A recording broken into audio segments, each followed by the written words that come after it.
Today I'm going to be making a semi-automatic cut on a PMI-20 CNC auto miter upcut saw using the pusher system as a automatic length stop. I'm going to start by putting in the correct length. The pusher system will be set to 70 inches.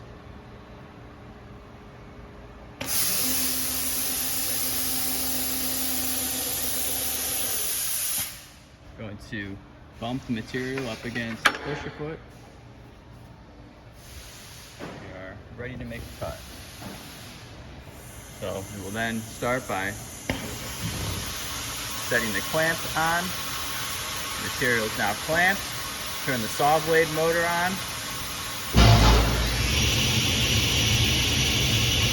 Saw blade is now spinning. We'll hit saw blade advance to start the cutting cycle.